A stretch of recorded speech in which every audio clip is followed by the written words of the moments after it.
Hi, Govanen. Welcome to the Tolkien Lore channel. I'm the Tolkien Geek, and in this video we're going to be getting really geeky because I'm going to be talking about games. Specifically, I am going to review the Lord of the Rings trivia game. This is not Trivial Pursuit Lord of the Rings edition. A very big difference. This game, unlike the Trivial Pursuit version of Lord of the Rings trivia, is all about the book, whereas the Trivial Pursuit game is all about the movie. And like most Trivial Pursuit games where there's at least one category that nobody ever knows the answers to, that one has a category that's basically about the appendices video supplement to the Lord of the Rings movies that covers a lot of behind-the-scenes stuff that most people don't really know anything about. This game rather, is all about the books themselves. If you've read the books, you theoretically can know the answer, whether or not you've read the appendices or anything else. So this game, in my opinion, is a much better one for true Lord of the Rings geeks because, let's face it, what we really care about is the underlying story, not the movie. The movie trivia is fine if you just want to get together with people who have only seen the movies, but if you've read the books and you love the books and you've read them about 15 times in your life already, and you really want to test your knowledge of the books, this is the game to own. So without any further ado, let's get to the review. First, I want to talk about the components. This game is not the most high quality in terms of the components of the game. It's not bad, but it's not like some of the more really high quality games that have come out in more recent years where you can buy a basic version of a game and the components are just absolutely beautiful and whatnot. It's still kind of a step above your typical like Monopoly or, things that you can find in just a regular retailer anywhere. But anyway, let's kind of take a look. These are your little moving pieces, kind of small, but there's your Hobbit. They come in different colors, obviously, to distinguish them. They've got the trivia cards themselves, which have 3 questions per card, and then the front shows kind of some requirements that I'll get into later. There's also a die, which has different symbols. It's not just a numbered die, but it's a decent little die. It's wooden, it's not plastic, and that's kind of a nice touch, but it's pretty lightweight, and so it feels cheap, even though it's not really, a typical plastic die. And then you've got these little story or event tiles. This one is for Lothlorien, and then this one in particular is the Test of Galadriel, and it also has some requirements, and I'll get into that later. The little tiles are kind of they're an okay cardboard stock type of tile, but nothing special.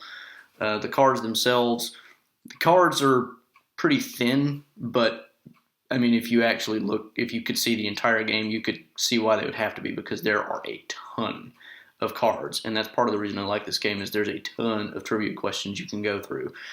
So those are the basic components other than the board. And let me show you the board. It's a decent sized board, so that's good. It is a 3-section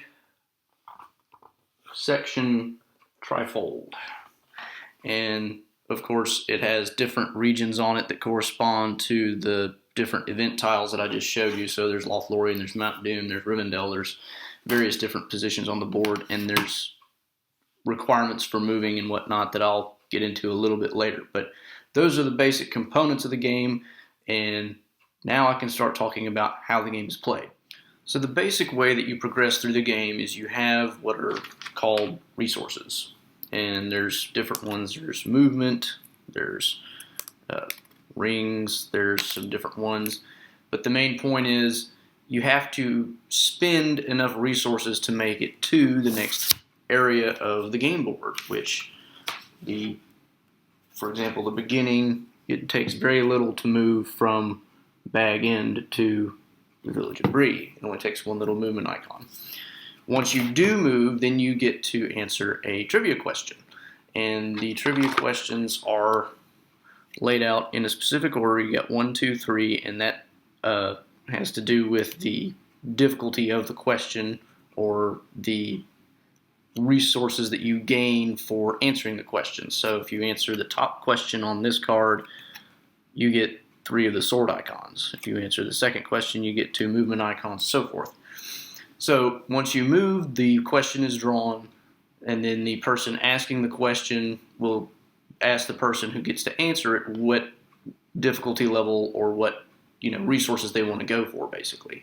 So once that's decided, then you get to decide how to answer the question in the first place, and you'll notice that the potential answers to the question, there are 4.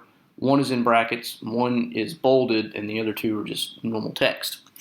That's because the bolded answer is the correct one. The one in brackets can be added in to make the question slightly more difficult, which comes into play depending on it's essentially a harder way of playing the game, really. I don't think it affects the gameplay, but the main point is if you answer the question and you get the resources that are associated with answering the question, and then you can move again if you have enough resources to make a second move, which eventually you'll run out. It's almost impossible to maintain enough resources to move forever. But the more you try to move, the more dangerous it gets, because if you move multiple times in one turn and then you get a question wrong, you go all the way back to where you started. The only exception to that is there are a few areas called havens, Rivendell being one of them, and those are designated in green, as Rivendell is here. And those, you can never go back farther than the last haven you passed, which is helpful because that means you can try to make multiple moves and not lose all your ground at one bad question. So the certain areas also have special events tied to them. If you choose not to try to answer a question, you can rest. And if you try to rest, then what you do is you roll a die, and then you get whatever the result is. So if you rolled this, you'd get 2 movement icons. I'm holding that sideways. And then there's a tree symbol here on one of them, and the tree symbol relates to some special little, they call them event tiles. I don't know why they call them event tiles, because most of them are not events. Like a lot of the ones at Rivendell are just the other members of the Fellowship, like Legolas and Gimli, for instance. So they're not really all events, and so I don't like calling them event tiles. But anyway, they give you some sort of advantage. For instance, the hat symbol essentially means that you can succeed at an easy or medium level question without having to give an answer. You just pass it.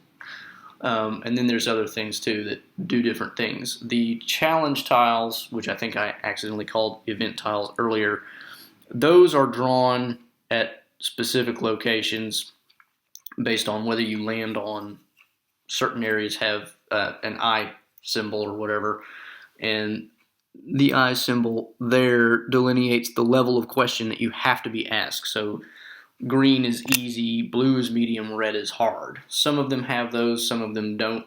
So here's an example. Well, there's a lot of them, but there's an example of a red eye for a hard question. And then there's some of these event tiles that are actually just helpful. So you get Elven Rope and Lothlorien, perhaps.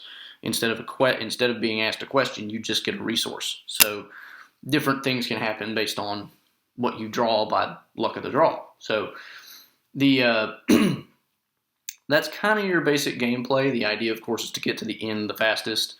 There's some level of resource management involved, in the sense that you have to kind of take it slow. You don't want to burn all your resources, because once you get to Mount Doom, it really does start to eat up your eat up your resources, because you can actually, there's ways you can take damage from some of these event tiles. So for instance, this one imposes a cost of 3 rings just to even answer the question. But there's also other things involved. So I mean, by the time you get to the end, you're fighting not only difficulty of questions, you're also fighting really extreme resource management issues. So it's a pretty simple game. The instruction booklet is actually just it's a trifold, kind of like the board is. It's not a whole lot of information. It's relatively simple. So that's more or less how the game is played. Now I kind of want to give you my thoughts on how I like to play it and what I think of the game overall.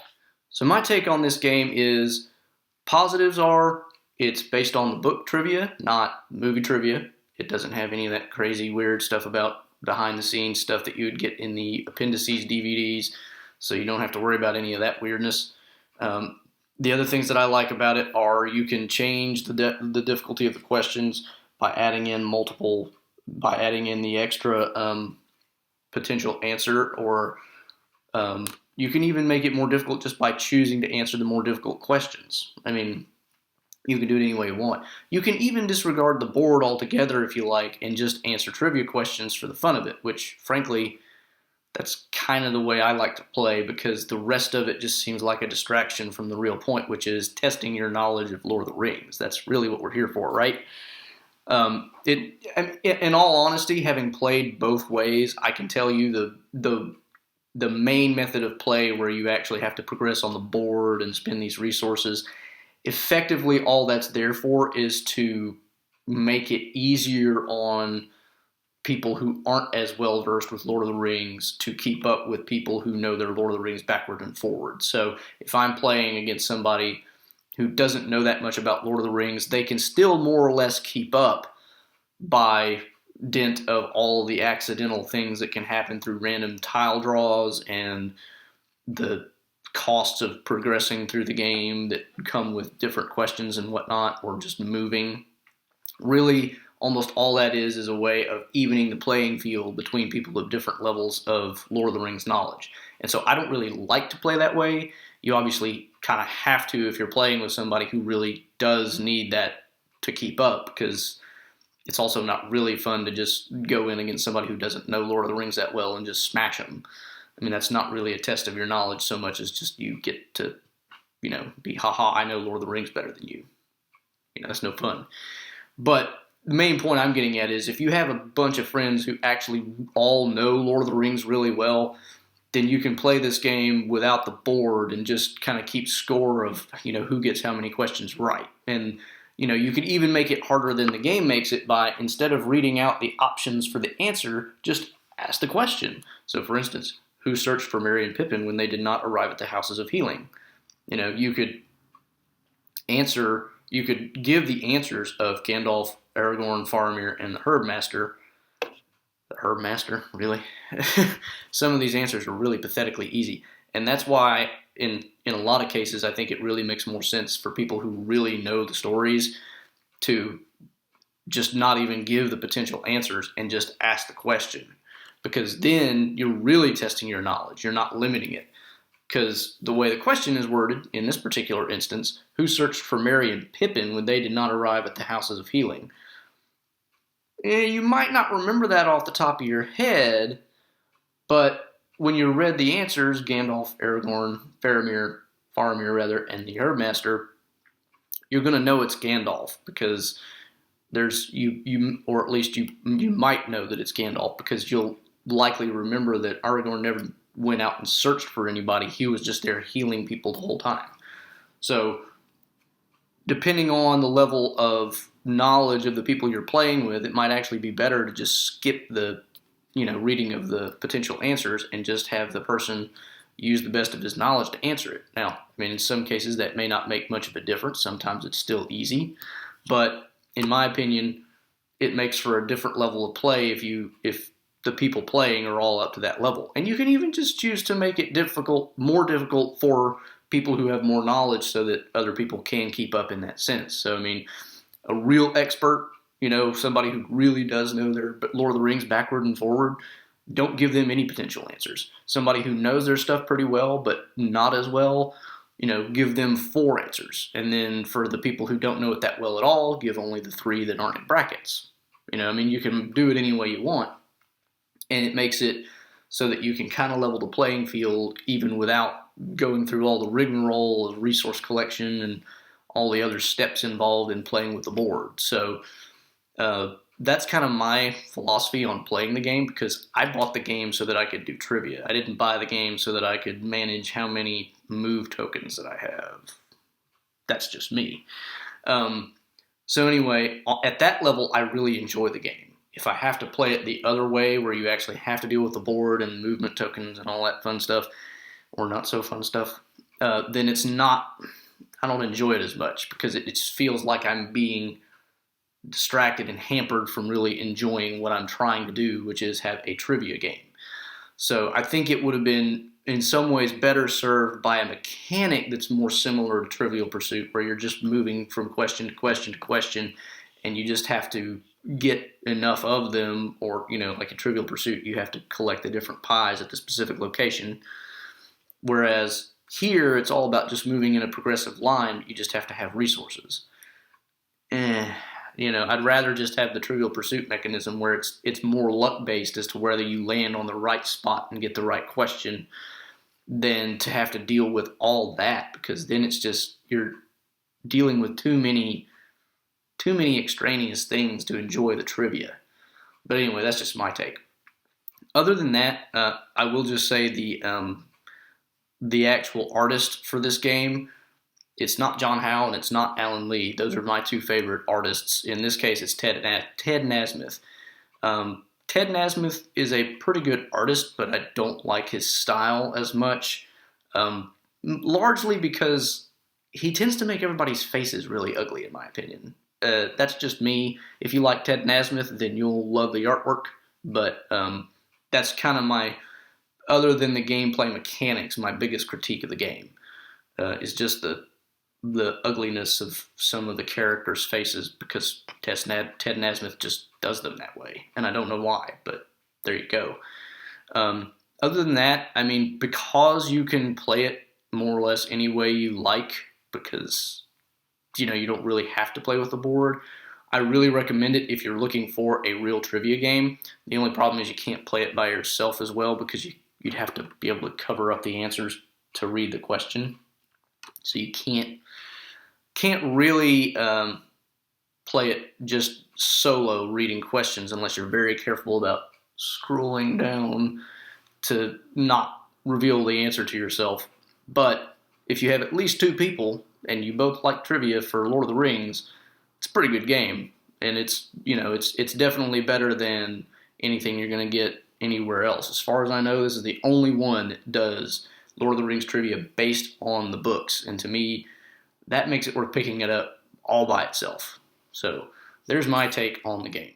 So that's the Lord of the Rings trivia game. Game designer, by the way, in case you're searching for it and having a hard time finding it, is Christian Petersen. That's Petersen with a Petersen, not with an O-N. So that's the game designer. The name of the game is just J.R.R. Tolkien's Lord of the Rings trivia game. So if you really want a board game that does trivia for Lord of the Rings and you can't find a good one, this would be the one to pick up.